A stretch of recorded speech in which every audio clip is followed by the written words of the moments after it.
Now, in other news, Indian media reporting a bombshell this week, claiming that investigators officially blame Iran for a low-density explosion detonated outside the Israeli embassy in New Delhi on January 29.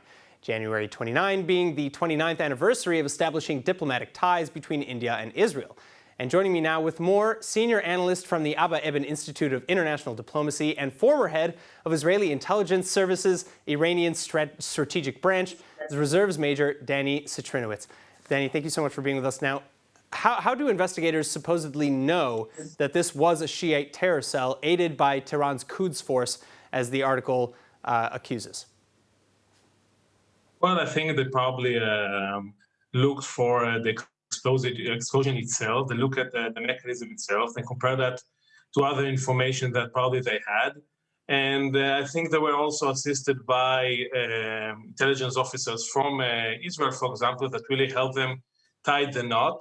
And I assume that they have strong information because such a blame is very unique. So I assume they have a lot of evidence that really indicate the fact that Iran is behind this attack. So what are the next steps in this investigation or prosecution? Well, first, it's interesting to know we are now really missing information regarding this attack. So we still don't know who exactly the attackers were. There are rumors that they were local Shiites that were drafted in Iran, studying in Iran, Indian one, and they're being sent back by Quds force to commit this attack. So first, we need to know more information. It will really help us to understand the modus operandi of this attack, and maybe it will help us to detect any attacks in the future. That is one thing. But an even more important one is what will happen with the political ties between Iran and India. So in the past year, there were the disalignment really got strengthened, and we saw an important ties built between Tehran and New Delhi. But this explosion can change the trajectory. So we still need to see how the Indians will respond to this attack, whether they're going to do something regarding the diplomatic ties with Iran, maybe deporting some elements, Iranian elements in India. We still don't know yet, but this is extremely important, and we still wait to see what will be the next steps of India.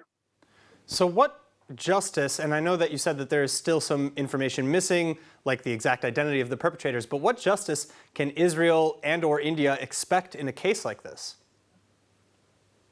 It's hard because at the end of the day, those responsible for this attack are local Shiites probably. So it's very hard to blame those who send them. Probably those who send them elements in Unit 400 of Quds force are still staying in Tehran. And of course, they won't come to New Delhi for a trial or something like that. So at the end of the day, only the locals will be there to blame. But again, we'll have to wait and see how the Indians will take that and whether they will demand, for example, the Iranians to maybe meet with those who think that they are in charge of this operation. So again, we still have to wait and see whether India will take it to the next level. I see. All right. Major Citrinowicz, thank you so much again for joining us, and I hope to have you back when we know more about this attack. Thank you. Good evening.